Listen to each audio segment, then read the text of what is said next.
Welcome everyone to Buddhist Center. Let's begin right away by setting the most excellent motivation in the universe, the motivation of bodhicitta. And we know that bodhicitta has two aspects. When we look at Lama Tsongkhapa's illuminating the intent, or the Uma Gompa Rapsel, Lama Tsongkhapa's incredible commentary on Acharya Chandrakirti's entrance to the middle way, we find that it's important for us to understand that this bodhicitta, this mind that aspires to enlightenment, has two very specific aspects that we have to keep in mind. First is the object of attainment, and that's the Buddhahood. That's the highest awakening, the highest enlightenment that's available for a mind. The highest enlightenment where all of the afflictive obstructions and the obstructions of omniscience have been removed, and one becomes the most reliable guide in the universe with perfect love and power and perfect wisdom. So that's the object of attainment. One wishes to become a Buddha. One wishes to have these qualities of mind, or where these adventitious stains that we currently have been removed, have been separated. So that kind of being is the kind of being that we would like to become. So this is the object of attainment, is Buddhahood, is a state of freedom, a state of having woken up, a state of having woken up in such a way where there's a full waking up, and this full waking up allows you to be omniscient. So the object of attainment is, this is what I would like to achieve, this highest enlightenment, this perfect state of being that my mind will go on a journey to. So it's not a new mind, as we said last week, that I will get in terms of, getting something totally different. It will be the same continuum that's since beginningless time has been circling in cyclic existence, that was doing so because of the impurity of it. It's that same continuum that just needs to be purified to the point where there are no longer the stains that have been keeping me in the state of cyclic existence. So the object of attainment, the one aspect, the first aspect that Lama Tsongkhapa talks about when we speak of bodhicitta, is the object of attainment, and that is Buddhahood. That is the highest amount of enlightenment. And then there's an intended objective. So why are we doing this? Why are we becoming a Buddha? And then the second aspect is for the sake of all sentient beings, for the benefit of all sentient beings. And this is why in Lord Maitreya's Abhisammalamkara, when we look at the definition of bodhicitta, it says seeking transcendent enlightenment, the highest enlightenment, or Buddhahood, for the sake of all sentient beings. So it's important to look at those two aspects to understand that this Buddhahood becomes something that we're forced to decide by logic. We're forced to decide it's necessary based on what we've decided about other sentient beings and suffering. It's necessary for us to achieve this goal where we don't abide in an extreme of peace, of an abiding nirvana. Because at this point, we've already, based on the teachings, there's an assumption that we have a renunciation to emerge from cyclic existence for ourselves, to attain a complete state of peace. But here we're learning that in order for us to achieve not only our aims, but all sentient beings' aims, so we won't even fulfill all of our own aims if we achieve an abiding nirvana. But the real reason that we're trying to work towards something which isn't an abiding nirvana, which is an unabiding nirvana, is for the sake of all sentient beings. It's this pathway. It's what we've been learning about in the 7-point cause and effect for realizing the mind that aspires to enlightenment. That gets us to have this compassion within our mind that is so active and has every single sentient being as its object of observation. And it's a great compassion. And the love before it was a love through the force of attraction. And both of these things have been generated from an affection that's been created from the 3 previous steps, and the step of the pre-step of equanimity. So the 3 previous steps of the pre-step being equanimity, and the three previous steps recognizing sentient beings as our mother, remembering their kindness and wishing to repay their kindness. So these practices create a different kind of love that then becomes a cause for great compassion, that becomes the cause for altruism, that then makes us convinced that we have no choice based on the objectives that we've figured out we want to have. And that's, being a cause for everybody's happiness and being a cause to free everybody's, from suffering, based on those ideas that we've decided makes sense based on this cognitive transformation that's been taking place. If we're in this meditation, while we're doing this meditation, as we do this meditation day after day after day, we become convinced that there's no choice but to become a Buddha. And that reason that we have no choice but to become a Buddha is because we know that we have a handicap in terms of our ability to cause beings to have happiness and cause them to be free from suffering and the causes of suffering. We are handicapped in the sense that, let's start with, we don't even know where all of these sentient beings are. We couldn't find them if we had to, based on our limited capacity. We couldn't count them in a million lifetimes based on the numbers. So when we look at how inept we are in terms of this idea that I want to help every single sentient being, I want to not only help them to be happy, but help them to never have to suffer again. When we see our handicaps, when we come to this conclusion, this altruistic intention in the sixth step of the 7-point cause and effect, or the 8th step, when we look at the equalizing and exchanging self with others, we see that there's this conviction that there's something we want to do for others that we just can't do unless we become a Buddha. So it's important when we say, may I become a Buddha for the sake of all sentient beings, we recognize that there's such an emphasis on the sentient beings, because it's that kind of being that's removed the afflictive obstructions and the obstructions to omniscience. That is the only reliable guide in the universe, the only one who's reliable to everyone, who sees every single being as close, just like a mother would look at her only child and want them to have happiness and be free from suffering. And unlike a mother who, may not know exactly what's best, the Buddha, because of omniscience, knows everything that's necessary for every being to evolve from wherever he or she is at their place, whether it's really, really high up on the spiritual path or not even entered into the spiritual path in terms of abandoning this life. So it's the kind of being that really is a good helper. It's someone who's the most reliable helper, a helping machine, a being who is forced by his or her compassion on this bodhisattva path, that forces him or her to work for sentient beings. And when we look at this idea, may I become a Buddha for the sake of all sentient beings, that for the sake of all sentient beings part that we say in this is once we have this real motivation and we actually spontaneously have this day and night, where there's this idea of wanting to become a Buddha for the sake of all sentient beings. Once it's there, every single moment of our day, then the object of the intended objective is to get to this thing so I can really, really be of benefit to others.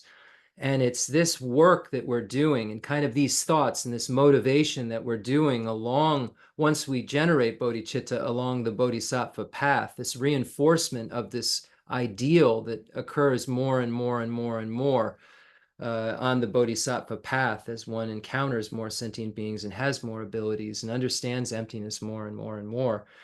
This motivation is what makes the Buddha a nonstop helper, because the bodhisattva has, the person has said, I have to become a bodhisattva, I have to enter the Mahayana path because that's how I become a Buddha, and I want to become a Buddha for the sake of all sentient beings. So this pathway ingrains it into the Buddha's mind in such a way that he or she then just naturally, spontaneously, without having to consider whether to do it or not, just helps, but is not omnipotent and can't just remove suffering or change your karma or remove or give you some of his or her realizations. It's a helper that knows exactly what he or she needs to do or say at the right moment in order to help you evolve, and help you evolve to help yourself, help you evolve to discover this reality yourself,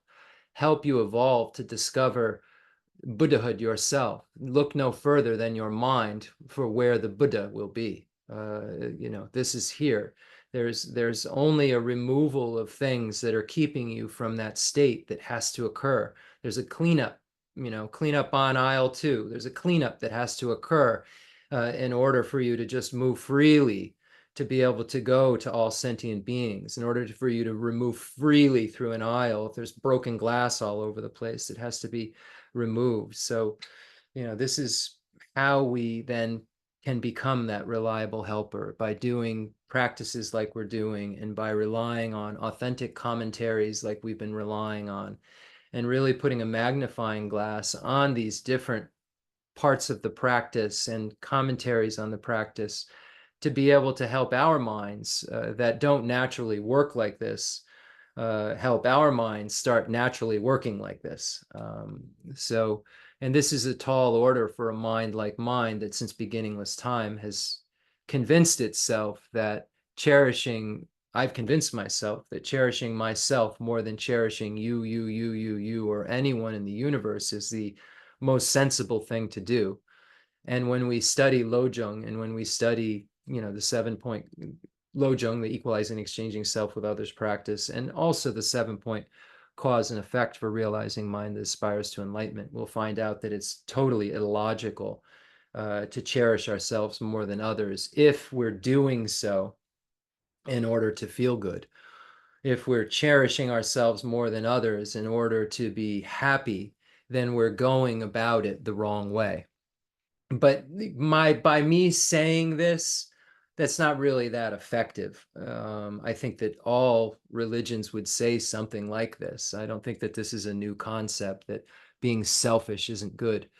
But it really requires, for someone like me, I know I can only speak for myself, who's untrained, it requires a lot of reasoning and a lot of convincing for me to be able to override some of my natural tendencies.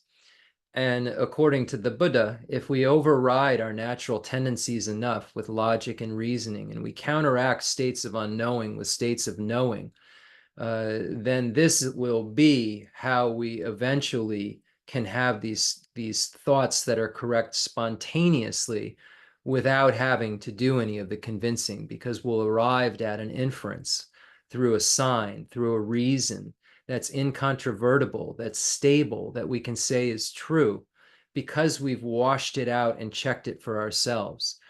And if we just hear something and think that it sounds good, even if what we've heard is correct, and then we assume it's correct, unfortunately, this kind of knowledge isn't stable. This kind of knowledge isn't our own. It's something that's so borrowed that we haven't really discovered anything other than we've become lucky to run into the right information.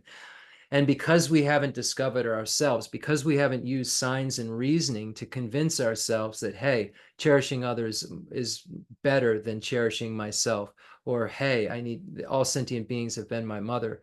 If we haven't used the logic and reasoning to convince ourselves or prove it to ourselves so that it makes sense to ourselves, even if we start from a place where we believe it, and what we believe is correct, it's just an assumption at that point, and there isn't a good reason for that assumption, or something that really makes us know. It's more like dumb luck that we've arrived at it. It's an immense amount of karma if we can have this kind of faith and arrive at these things. I'm not putting it down, but what I'm saying is, if we don't take this warm, fuzzy feeling that we can get from hearing these things and saying, that sounds just wonderful, if we don't take that feeling and then investigate whether it makes sense or not by way of things like the 7-point cause and effect for realizing bodhicitta, or the equalizing and exchanging self with others practice, we can tomorrow hear something that sounds easier and maybe similarly convincing, with if there's no reasons given,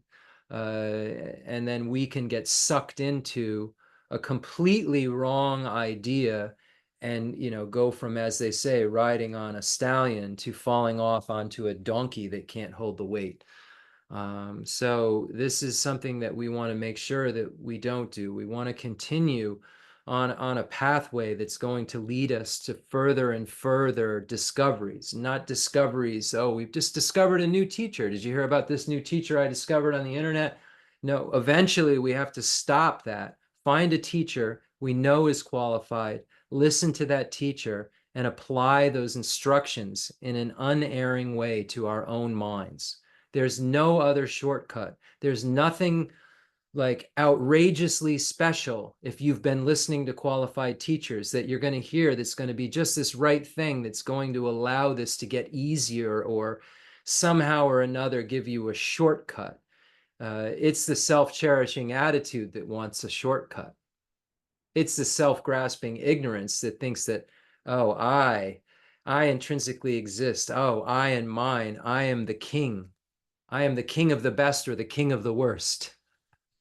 It's this attitude that just blinds us over and over and over again. So let's do the best that we can to set this motivation. I'm here tonight at this teaching to become a Buddha for the sake of all sentient beings. Again, those two aspects of the object of attainment, which is Buddhahood, and the intended objective, which is for the sake of all sentient beings, thinking about what that really, really means, and thinking about what we've been studying about bodhicitta and why you would need to become a Buddha based on the stages that lead up to bodhicitta.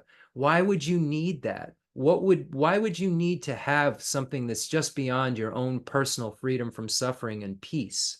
Why would it make sense to do more work than that? You can get that done in a few lifetimes, supposedly, instead of 3 countless eons. Why? If we're the Buddhist students, that's the question that we ask over and over and over again. So again, this is an attitude that will spontaneously arise, and we'll be able to eventually not have to think about the reasons why it makes sense.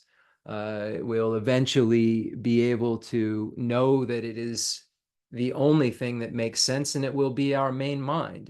Our main mind will work like day and night, seeking Buddhahood for everyone's sake. This will be how our mind works. When we look at Lama Tsongkhapa's 3 principal paths, 3 root paths, we see that when we find the measure of, in the definition of renunciation, it says seeking transcendent liberation day and night. So when we move that over to bodhicitta, we can say seeking Buddhahood for the sake of all sentient beings day and night. It's just a mind. It's a mind that stays like that. So no matter what you're doing, you're generating causes for Buddhahood.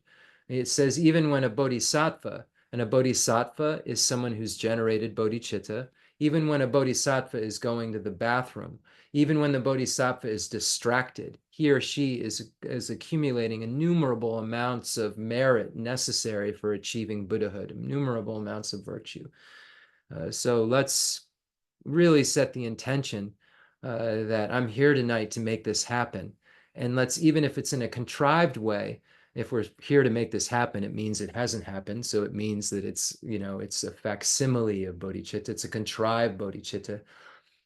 Even if it's in a contrived way, let's say to ourselves, I'm here tonight to become a Buddha for the sake of all sentient beings, and know that what you just said out loud, what you just said to yourself, will cause you to actually generate this mind in a spontaneous way that will always be there, unless you lose it in a rare circumstance. You can at the early stages of generating bodhicitta, will just carry forth with you, and you will always think like that.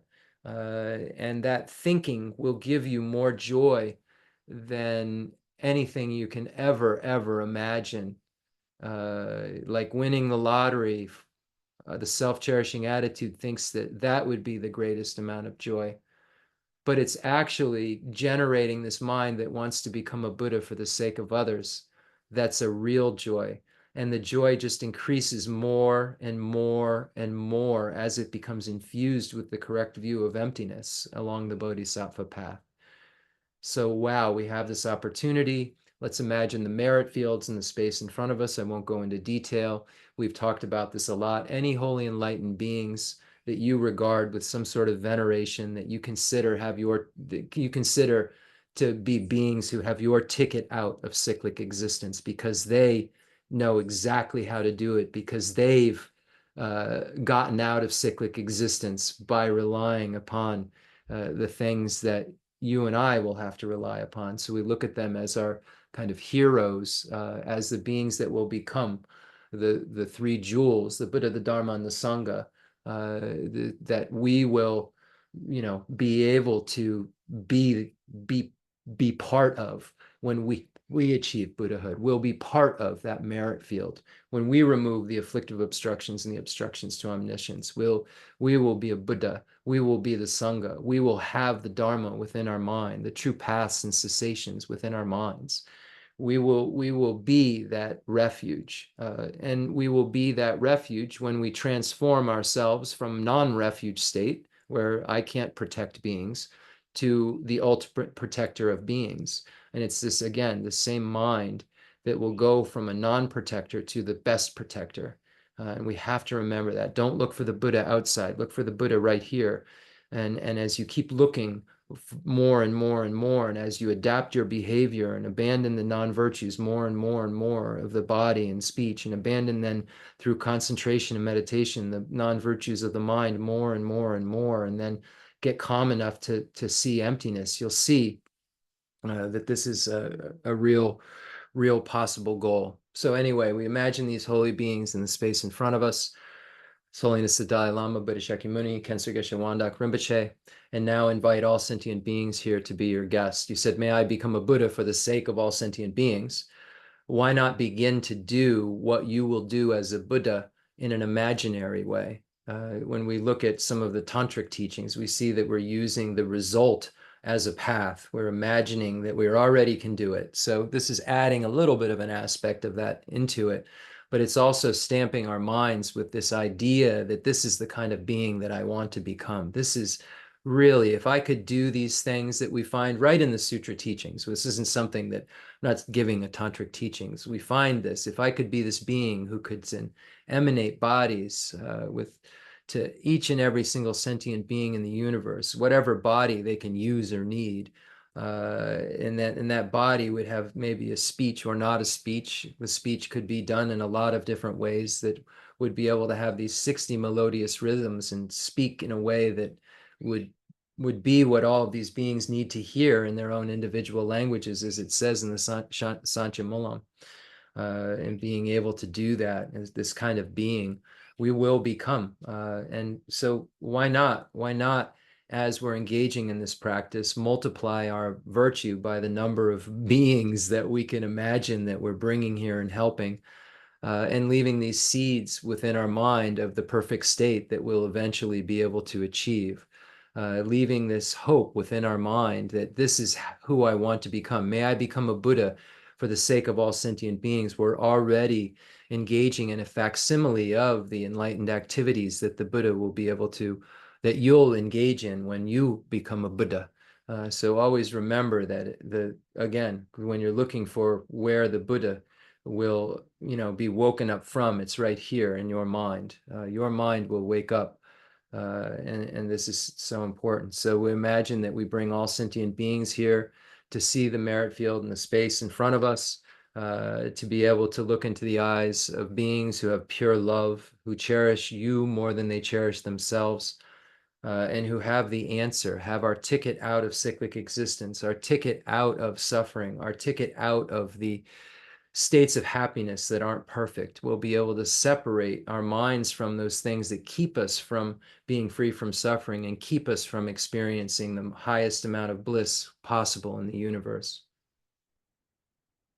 So imagine you bring those beings the way that we've learned in the Lamrim tradition, and bringing those who are closest to you, and then bringing strangers, and then bringing difficult people, seeing how your mind reacts, seeing where your weaknesses are, and if you're able to equally want to benefit all those three types of beings, and then eventually fill in all of the rest of sentient beings within cyclic existence, the hell beings, the 8 hot hells, 8 cold hells, the surrounding hells, the occasional hells, the hungry ghosts, the animals, animals in the sky, and animals on the land, and animals in the sea. Imagining all the different types of beings in the universe, other types of human beings that you have no contact with.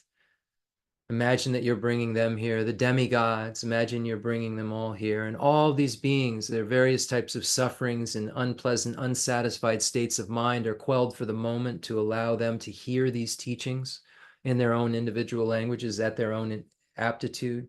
The demigods stop fighting for a moment, and the gods stop, being so obsessed with desirous objects for just a moment. Like we are so obsessed with desirous objects being in the desire realm. The desire realm gods are like really, really into nice stuff. And if we are really, really into nice stuff and,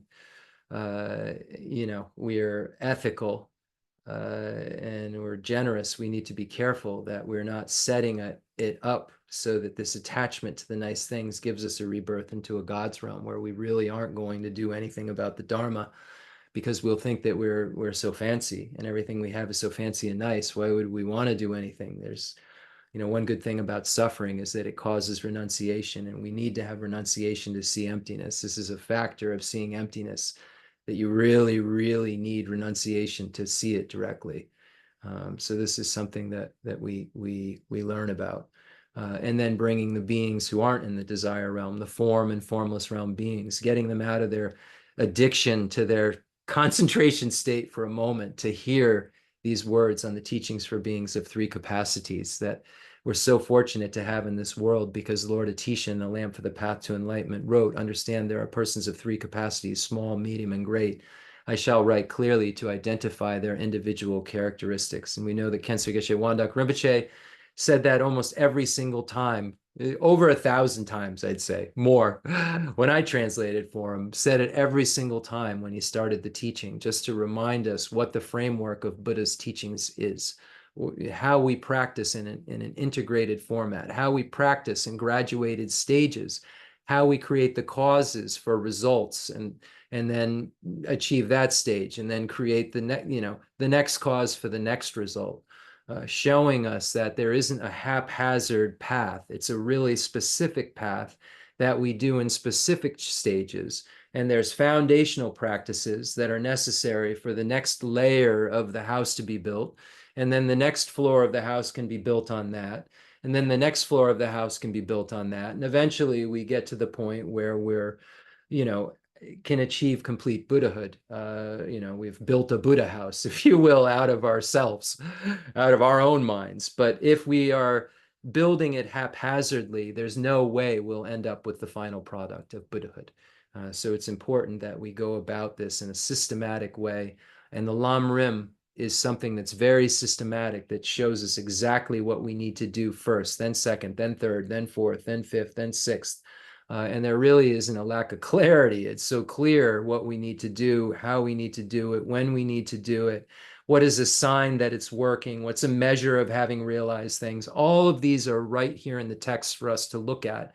And if we don't look at them, we can fool ourselves and think that we've realized things that we haven't. But if we have these texts as a mirror to look at, we can know where we're at, be realistic, and say, okay, this is, I'd love to be here. I can get here, but I'm not here. And the way that I get here is by going here, and then going here, and then going here, and then going here. And once you have that clarity, it is such a relief. You don't have to be confused about what should I do first? What should I do second? Where should I go? Should I go to this initiation or this or that or the other thing, or maybe it's this or Dzogchen or Mahamudra, or maybe it's the union of bliss and emptiness, maybe it's highest yoga time. It's really can be confusing. But once you know the framework of the Lam Rim, you'll see, yes, it's all of those things. All of those things are accurate. But none of those things, those high things I just mentioned, work without the teaching shared in common with beings of small and medium capacity and the teachings for great beings of great capacity within the perfection vehicle. One needs to understand that clearly and have that foundation for those higher practices to work. And the Lam Rim provides us that framework that's so clear and so incredible that we should all just say, wow, I won the lottery like every single day since I've met these teachings. And it's a kind of lottery that will allow me to be rich, if you will, forever. And if rich means the happiest you could ever be, that's what money is supposed to do, buy you stuff to make you happy. So if rich is the happiest you can be, freedom from suffering, wouldn't that be the richest state that you could be in? Buy a nice house so you don't suffer from the wind and cold and have nice temperature control, which isn't happening in this room at the point. You could have all of that. You can have all of those things in dependence upon these graduated stages that are so clear. And all we have to do is practice them and practice them in an order that actually works. So we imagine the merit field in the space in front of us. All sentient beings are here as our guest. We're leading them in this practice. And now imagine that the merit field transforms into Rajagriha of Ultra Peak Mountain, where the Buddha taught the Heart Sutra, the second turning of the wheel of Dharma, where he explained the ultimate truth. He explained, the definitive truth that things are empty of intrinsic existence, and meant it. And it's the teaching that he wasn't kidding around about. He really meant what he said. When he said that the Buddha, the Four Noble Truths are mine, there's nothing in the universe that has intrinsic existence, that has inherent existence, that has existence by way of its own character, that exists right within the object, that can be established in that way. There's nothing in the universe that can be found to have any of those qualities. The Buddha really meant it. And the Buddha meant it when he said that we have a mode of apprehension in terms of how we apprehend everything in the universe that is wrong. There's a state of ignorance related to everything, self of persons, self of phenomena, so related to people, me, other people, and related to other things that aren't mind possessors. Everything in the universe, I'm making a mistake in some way. I have a mode of apprehension and a mode of appearance that isn't actually accurate, that's going on. There's an appearance that's not right. Things are appearing to my senses in a way that has something that isn't correct there. And then there's an apprehension I just say, okay, fine. My mind doesn't do that. It's just instantaneous, but it's like, okay, fine. Things appear intrinsically existent. They are. That is a that. That is an intrinsic that. Of course it is. It's appearing. That's an intrinsic microphone over there that intrinsically exists from its own side, that's somehow separate from mere designation, from mere imputation, upon a basis, upon a collection over here that serves as a basis of designation for microphone. But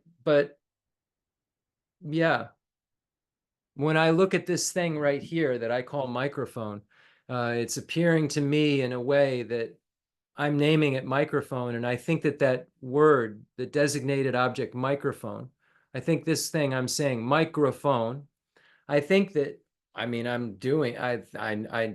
pretty sure, and I'm wrong. This is the problem, that name, somehow that designated object, that thing that I'm saying, I'm imputing as I'm saying, okay, that's microphone. Somehow I think it's somewhere in here.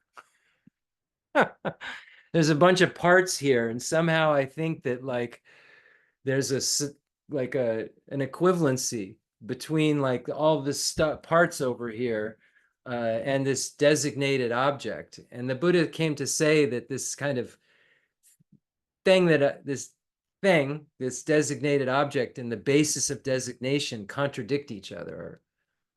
Because when I look at this thing that I'm saying is that over there, and I look at its components, the object isn't findable in the way from its own side that I think that it is. So the Buddha came to talk to us about a mode of existence that was subjective instead of objective. The Buddha did not come to tell us about a mode of existence that doesn't exist. Well, the Buddha did come to tell us about a mode of existence that doesn't exist, and that's the mode of existence of intrinsic existence. But the Buddha didn't come to tell us that things don't exist. The Buddha came to tell us that intrinsic existence doesn't exist. The Buddha came to say that a flower being intrinsically a flower does not exist. But the flower is not empty of being a flower. The flower is empty of intrinsic existence. So this is a really complex point that the Buddha came to make. And many people try to simplify it to the point where it either becomes nihilism or emptiness becomes a very solid, concrete, positive phenomena that is a thing that has been found and truly exists in some way, whereas emptiness itself is empty of intrinsic existence. So if the Buddha is saying emptiness is empty of intrinsic existence and emptiness of intrinsic existence is the ultimate truth, then he must not be talking about nothingness. So it's just so important for us to, when we hear there's no eye, no ear, no nose, no tongue, no body, no mind, no speech, etc., for us to add on, for those of us like me that aren't trained to just hear no eye and no, that means no intrinsic eye. I hear no eye and I think eyes don't exist. I think the object of negation is I, whereas the object of negation is intrinsic existence. The object of negation, when we look at the I, the object of negation is intrinsic existence. It's not the I itself. And many people have come to the conclusion that, there is no person. And once we realize no self, that then we know there's no problem because there's no one here. It's so naive. The Buddhist systems are so complex, and we'd never come to just tell us, oh, don't worry, there's nobody there, so you're fine. That would seem way, way, way, way, way too easy. So there's something we need to find out about objects that we think is there that isn't there. And then we have to figure out how can things dependently originate?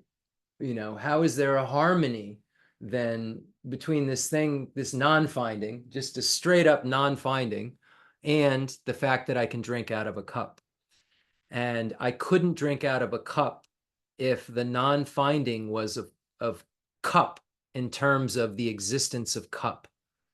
So when we look at the object of negation, if we look at what we're negating when we say it's empty of, what we're negating is we're saying intrinsic existence doesn't exist. We're negating, we're saying it's empty of an intrinsic existence. We're not saying that the thing doesn't exist. So I hope I did some sort of I was beneficial in some way when I mentioned these things about the Heart Sutra. And we have to hear it over and over and over again. Things are not intrinsically existent because they dependently originate. They dependently originate in terms of causes and conditions. That's one level of dependent origination. Another level of dependent origination is wholes dependent upon parts. Another level of dependent origination is dependence on mere imputation. And this is the prasangika level of dependent origination that we must understand in order for us to understand what the second turning of the wheel is about, and how things are merely imputed in dependence upon a collection that serves as a basis of designation. And there's just a mere imputation on a basis, and that basis is not holding somehow. The object that we're naming it isn't over there intrinsically in some way. We're just making it into that through our pre-habituation, through labeling, through learning, all of these different things. And we'll come to find out that the Buddha came to teach us about subjective existence versus objective existence. And I've been looking at this for 30 years, and you'd think I could explain it a lot better than that. But it's something that's an internal investigation that you have to do on your own. And you must, though, first start with the point that things exist, but they don't exist the way that I think that they do.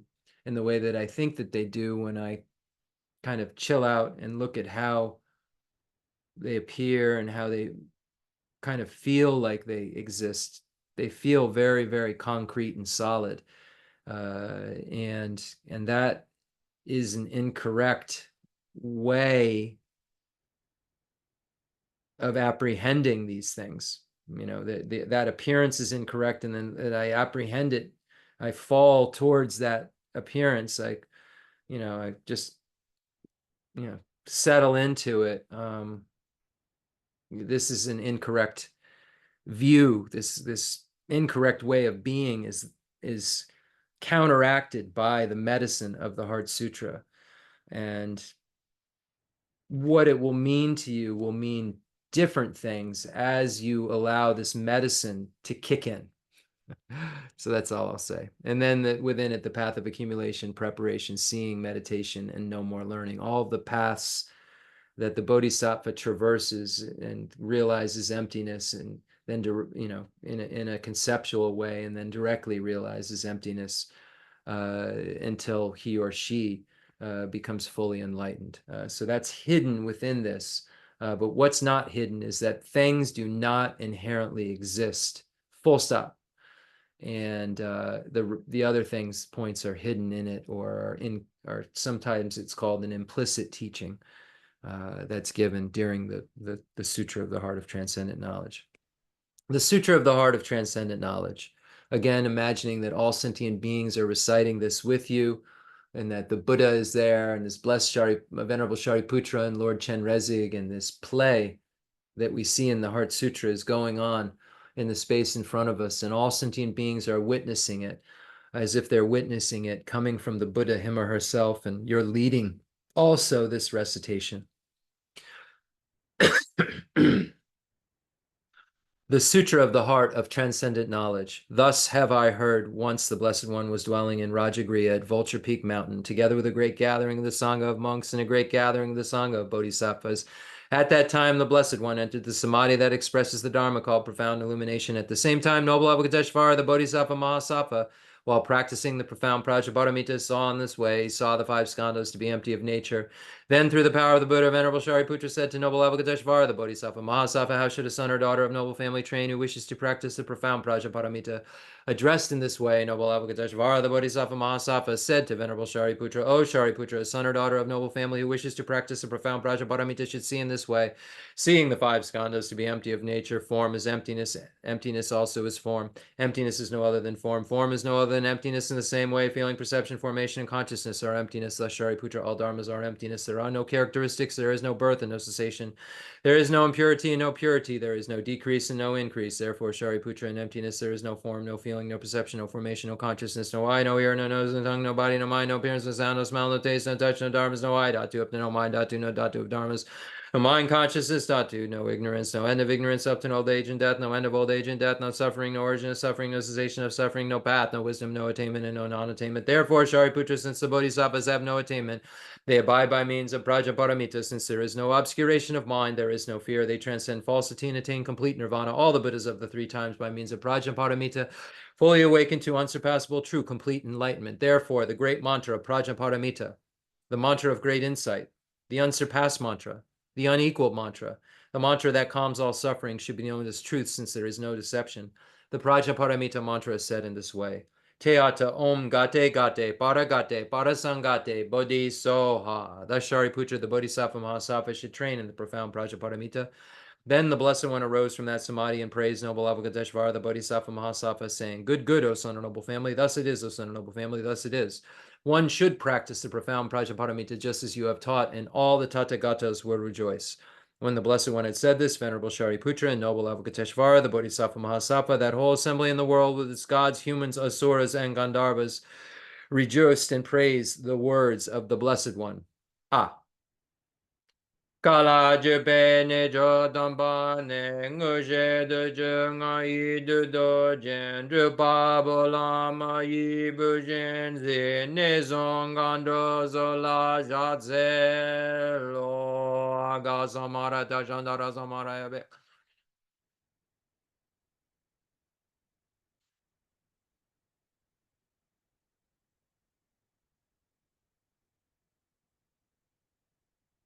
Aga zamara andara zamara ya be de ata onga de kate baraka de barasanga de buddhizo baba ganjo sanji kai de be doji je labadoji me badoji shewadoji jagi baji me de beje danji jering kai so ha girin don jaji je shewa da midun de be jandan de wa dan don ba don jin bon zon zon joji dashi de jan den da de le jo.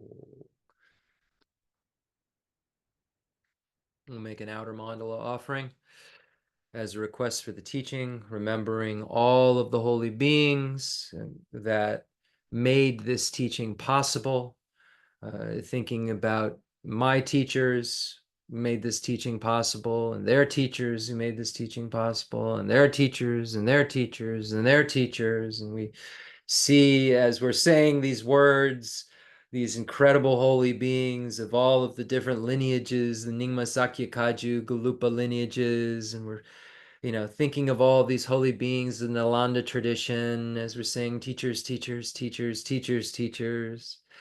And then we're ending up all the way back at Buddha Shakyamuni. And this is so important for us to remember that this teaching that we're listening to goes all the way back in an unbroken lineage to Buddha Shakyamuni. It should. I shouldn't be making something up.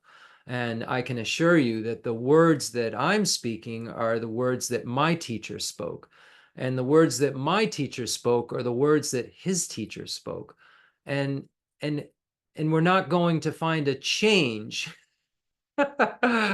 in words. So what my teacher was talking about, when I open up the Nalanda Pandit's books, when I look at Acharya Chandrakirti's books, and I look at Arya Sanga's books and Jetson and Lord Maitreya's books, they're saying exactly what my teacher was saying to me. And this is also something we should really check. We start hearing outrageous things that a teacher is saying that don't seem to align with what the Buddha said. We maybe should run because they're probably making it up. Don't forget human beings and what human beings do. And don't always think just because somebody's saying, I'm here giving a Buddhist teaching, come on down, that they're qualified, they know what they're talking about, they have an authentic lineage, their teacher, they've heard enough of the teachings and they've analyzed the teachings and can make sense out of the teachings. Don't assume that that's the case. And a lot of times when the complex material comes up, you'll see it. People start to make up things in order to not show their weakness. And what I try to do is I recognize I don't know many, many things. So I don't talk about the things that I don't know about that are out of the scope of what I can talk about. And I hope that what I can talk about is something that's helpful to you. And you have to determine that. If it's not helpful in any way to you, if it doesn't help you to remove your afflictions or lessen your afflictions, if this teaching isn't doing that, and you've applied all of the instructions, then I would move on, because the whole point of Buddhism is to lessen your afflictions, to lessen your attachment, to lessen your hatred, to lessen your ignorance. And if these teachings are doing that, and you can't just come like once a week and assume that magically you do nothing the rest of the week and you hear something. If you're applying these instructions and it's not, working at doing a boxing on your attachment, aversion, and your ignorance, then if you're really sincerely trying, then you should move on and or see, meet directly with the teacher and say, hey, this isn't working. Maybe there's something that you're missing or some instruction you didn't hear exactly that needs to be tweaked in order for the smooth sailing to start working. So it's just important to say these things when we're in the teaching. So when we're making an outer mandala offering, we're offering a perfect universe to the teacher and the lineage. This is what we're talking about, this pure lineage. Those of us who are, like, I'm trying so hard to not in any way modify these pure teachings and not say, oh, this is, it'd be better for Westerners like this. They can't handle that. I'm really, really trying to avoid that at all costs. Because if we look at the teachings and we look at, some of what was going on, everyone, there was still jealousy 2000 years ago. People had anger, people had stress, people got sad, people got separated from their loved ones when they died, and people met with unpleasant things and didn't get what they want. So the recipe is really, really the same recipe in my eyes. And it's been what this pure Lam Rim tradition, without any kind of bending it to make it sound better so that there's more butts and seats, which I see happen a lot. Let me say it in a little different way. This is really not going to sting as much because I'll get more people. We're from a lineage that doesn't do that. The fundamental ground is scented with incense and strewn with flowers, adorned with Mount Meru, the four continents, the sun and the moon. I imagine this is a Buddha land and offer it. May all sentient beings enjoy this pure realm. Holy Lamas high, wrap the sky of your Dharma bodies in massive clouds of knowledge and love, and let them pour upon the earth of your disciples as we are ready, a shower of rain, the teachings deep and wide. I send forth this jeweled mandala to you, precious Guru. I go for refuge until I am enlightened in the Buddhas, the Dharma, and the Sangha.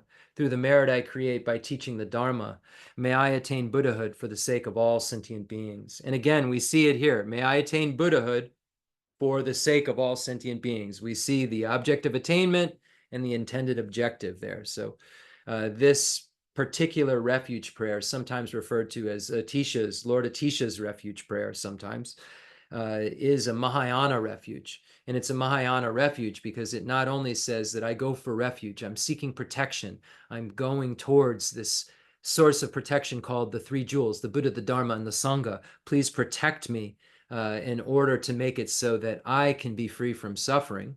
It doesn't say that. It says, I take refuge until I become a Buddha in those sources of inspiration, this merit field I'm talking about, until I become one who sits in that merit field, until I become a jewel. And why am I doing it? I have an object of attainment, which is that jewel, the Buddhahood. But the reason, the intended objective is for the sake of all sentient beings. So it's important when we're doing the prayers. We see this is a Mahayana refuge because we're taking refuge until we're enlightened, because we won't need refuge. We won't need protection once we're a Buddha anymore. But yeah, so I take refuge until I go for refuge until I'm enlightened. I like go for refuge. I take refuge is fine, but this is when we look at the Tibetan. It has this idea of going for, going towards. So it's more of a going towards, jiatsudro, going for. So anyway, I take refuge, I go for refuge until I'm enlightened in the Buddhas, the Dharma, and the Sangha. Through the merit I create by teaching the Dharma, may I attain Buddhahood for the sake of all sentient beings. You say the merit I create by listening to the Dharma. By the way, I'm saying teaching the Dharma because that's what I'm doing. You're saying listening to the Dharma because that's what you're doing. I go for refuge until it says on my paper, I take refuge. If you're wondering why I can't stop doing this, I go for refuge until I am enlightened in the Buddhas, the Dharma, and the Sangha. Through the merit I create by teaching the Dharma, may I attain Buddhahood for the sake of all sentient beings. So again, let's read the source of all my good once through. I think it's really beneficial to do that. And then we'll go into the teaching on compassion. Great compassion that we were talking about. The Source of All My Good by Lama Tsongkhapa. And I'll read it a little faster. The source of all my good is my kind Lama, my Lord. Bless me first to see that taking myself to him in the proper way is the very root of the path. Grant me then to serve and follow him with all my strength and reverence. Bless me first to realize that the excellent life of leisure I found just this once is ever so hard to find and ever so valuable. Grant me then to wish and never stop to wish that I could take its essence night and day. My body and the life in it are fleeting as the bubbles in the sea froth of a wave. Bless me first thus to recall the death that will destroy me soon, and help me find sure knowledge that after I've died, the things that I've done, the white or black, and what those deeds will bring to me, follow always close behind, as certain as my shadow. Grant me then to be careful, to stop the slightest wrongs of the many wrongs we do, and try to carry out instead each and every good of the many that we may. Bless me to receive all that's wrong with the seemingly good things of this life. I can never get enough of them, but they can't be trusted. They are the door to every pain I have. Grant me then to strive instead for the happiness of liberation. Grant that these pure thoughts may lead me to be watchful and to recall what I should be doing. Grant me to give the greatest care to make the vows of morality, or the pradamoksha vows, the essence of my practice. They are the root of Buddha's teachings. I have slipped and fallen into the sea of this suffering life. Bless me to see every living being, everyone my own mother has fallen into. Grant me then to practice the wish for enlightenment, to take on myself the task of freeing them all.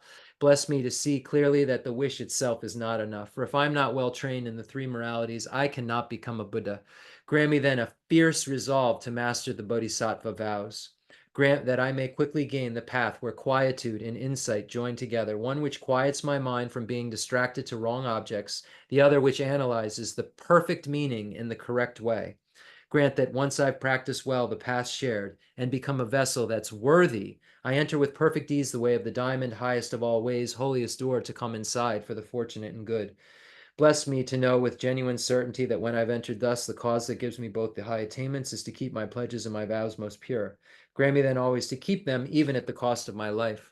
Bless me next to realize as well as I can the crucial points of both the steps, the essence of the secret ways. Grant me then to practice as the holy ones have spoken, putting all my effort in and never leaving off the practice of the 4 times highest that there is. Bless me, grant me that the spiritual friend who shows me this good road and all my true companions in this quest live long and fruitful lives. Bless and grant me that the rain of obstacles, things within me or outside me, that could stop me now, stop and end forever. In all my lives, may I never live apart from my perfect lamas.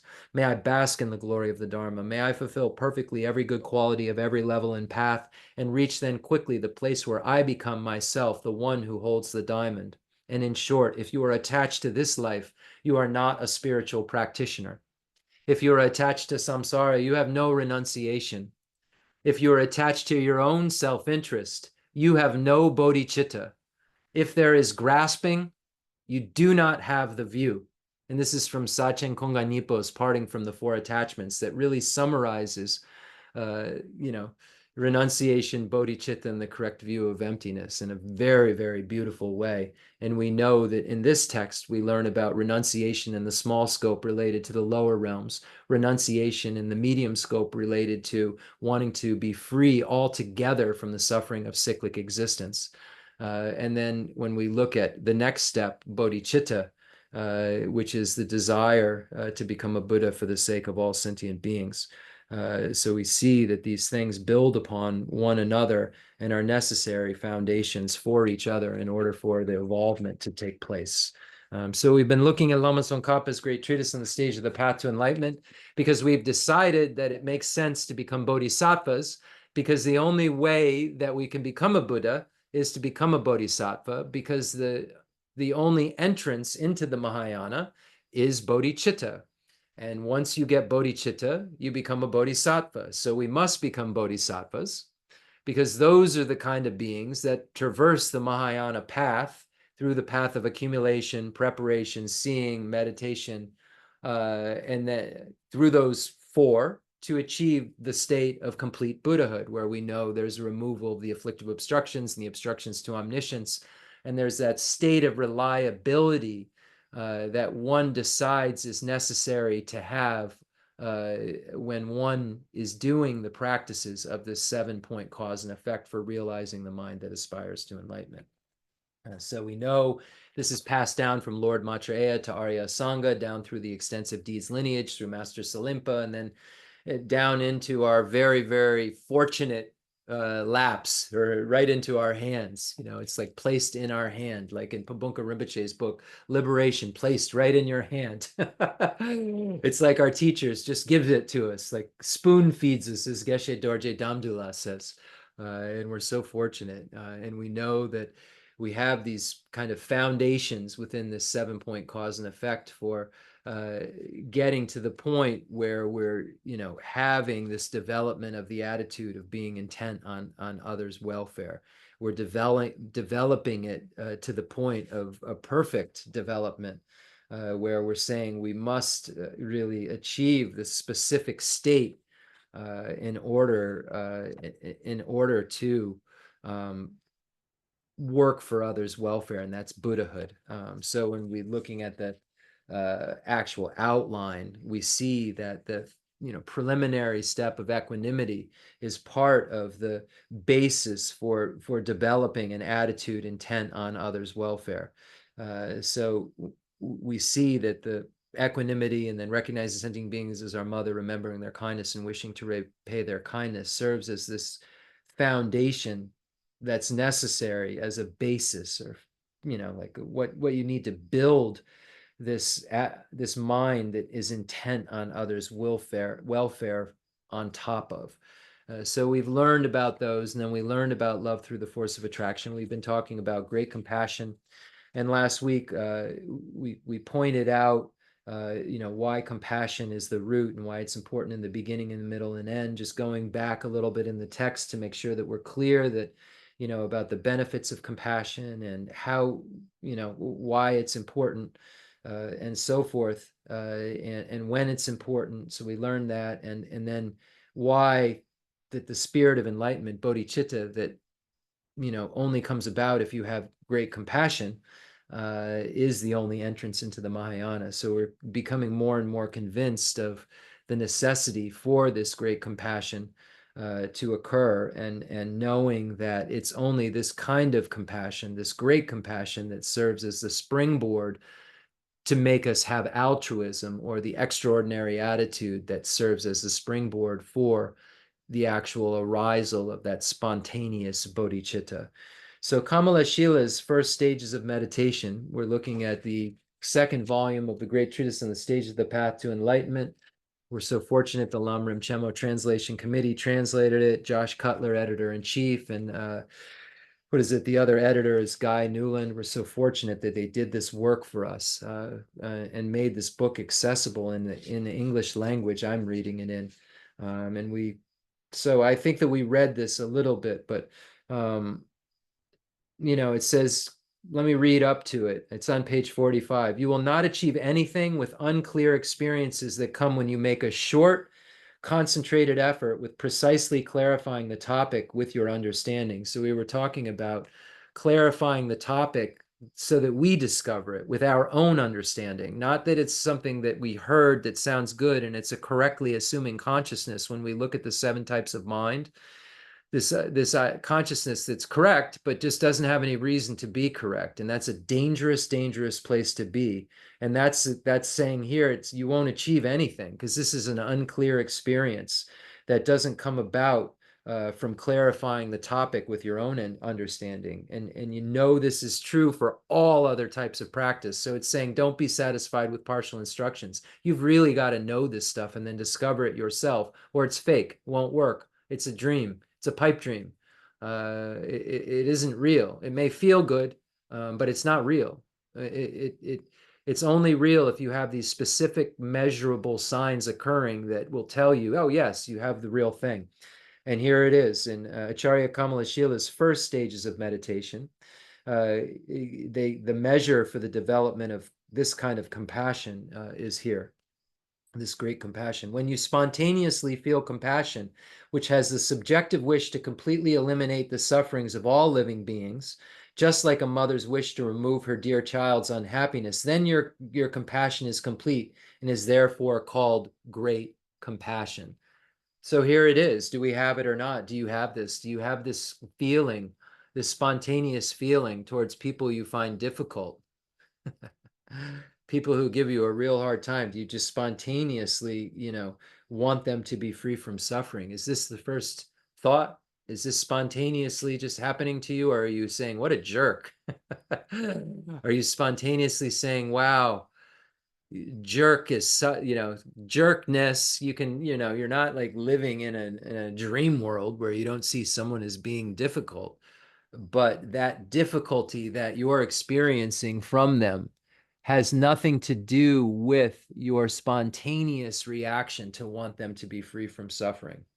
This is weird, right? When you think about this, someone's screaming at you or punching you in the face, and there isn't this thought, oh, I hope they get theirs. There's this thought, may they be free from suffering and the causes. So it should say, like when someone's punching you in the face, if you spontaneously feel compassion, like a mother who wants to remove her child's suffering or, unhappiness, then because if the person's punching you in the face, they're unhappy.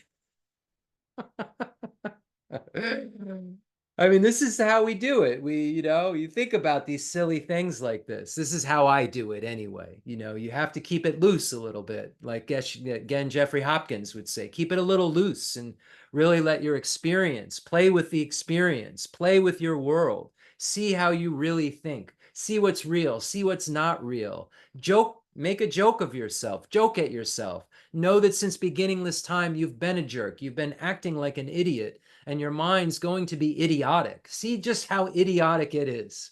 See how delusional you really are. And the way you'll know is by measuring things. Someone's punching me in the face. Am I saying, oh, ninja? No one's been punching me in the face lately, but I'm just saying, you pull up this experience in your mind of, like someone who's like treating you the most unfairly you've ever thought of. How's that person appearing? First of all, truly existent for sure. They truly are jerk. They truly exist as a jerk. And then I truly need to push this away and have aversion for it because, I truly exist. They truly exist. They're truly unattractive. All this is what's going on in my mind. And then I want to yell or, do whatever and ever. But here it's saying this kind of hat who's not like me would just say ninja, would just say, oh man, I want you to be free from suffering and the causes of suffering. I want to be a cause for that. I want to cause you to not suffer. I want to cause you to not be unhappy as you're being punched. Wow. Here Kamala Shila says that when you spontaneously feel compassion for all beings, commensurate with a mother's compassion for her very dear and small suffering child, then you have completely perfect great compassion.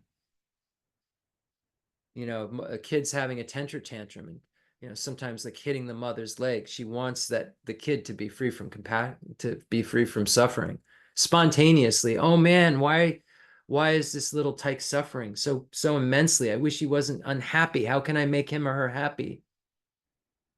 It's different. And this type of being sees all beings like little children who are out of control, who don't know any better, who you want to, spontaneously have them make them feel better.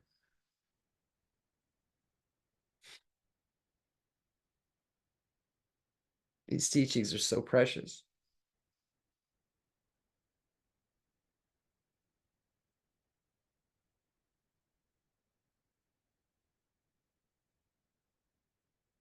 Through this, understand the measure for the development of great love as well, or love through the force of attraction, as it's called. That this is, you'll want that being to, you'll have so much affection for every being in the universe, this friend's enemy. You've worked with this. You don't have this kind of bias anymore. And you'll spontaneously want them to have happiness and the causes of happiness. I will cause you to be happy. I will cause you to have the highest amount of happiness. Even if you're treating me so poorly, that's a sign that you don't have the highest amount of happiness. And I've convinced myself that you're lovable. No matter what you're doing, you're lovable. I'm attracted to you, not in a way of desirously attracted to you. I have affection for you. I see you as someone who's lovable. And those that I see as lovable, I want them to be happy no matter what. And if they go crazy, I want them to be free from that craziness. I want them to be happy. So we have to see all beings as lovable and have affection for them if we have any chance at, when they're punching us in the face, being able to generate love and compassion for them. Really. taking that passage as the point of departure, Kamala Shila says, when you have committed yourself to being a guide for all living beings by conditioning yourself to great compassion, you effortlessly generate the spirit of enlightenment, which has the nature of aspiring to unexcelled, perfect enlightenment. I'll just read a little more and then we'll end. Here he says, I started a few minutes late. That's my excuse anyway. Here he says, the great compassion, which he explained above, is a necessary cause for developing the aspirational spirit of enlightenment. Understand from this too the measure for the development of the spirit of enlightenment. So this is the measure, that you're spontaneously wanting to become a Buddha for the sake of all sentient beings. You're spontaneously, that no matter what, you're having this thought, no matter who you're seeing, you're saying that I'm going to achieve this goal for you because I want you to be happy and be free from suffering. I'm going to cause you to be happy and be free from suffering. While you're yelling at me, I'm thinking I'm going to become a Buddha to fix this. The only one who can fix this thing that's going on across from me is a Buddha. And the only way that I cannot have any of this affect me and really be the most skilled in working with it is to become a Buddha. Wow.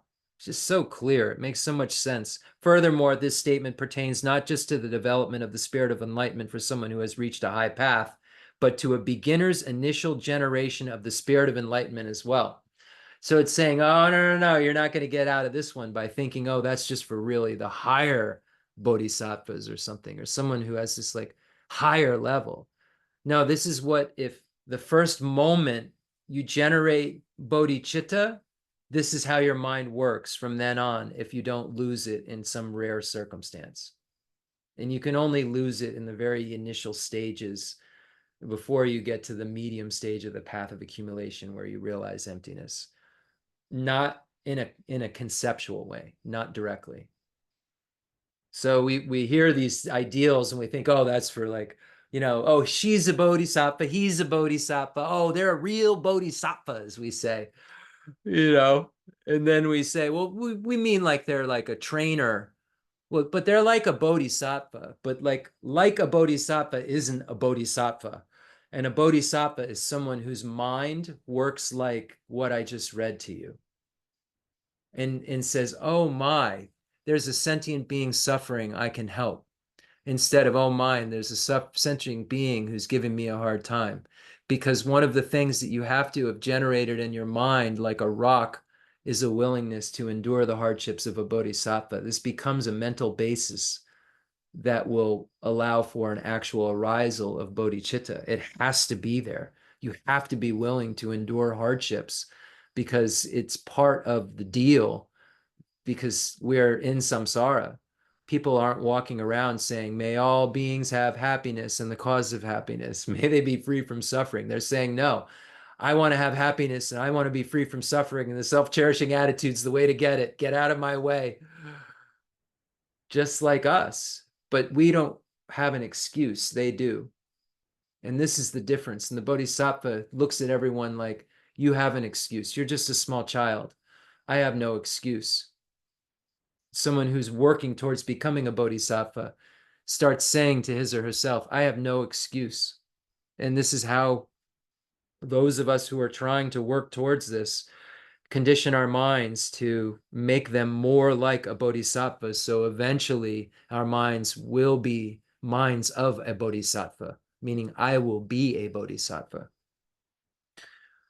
Wow. And then it's Sangha's Mahayana Compendium, Arya Sangha's Mahayana Compendium states, that which has the attributes of goodness, the power of wishing, and firm aspiration always initiates the bodhisattva's 3 immeasurable eons.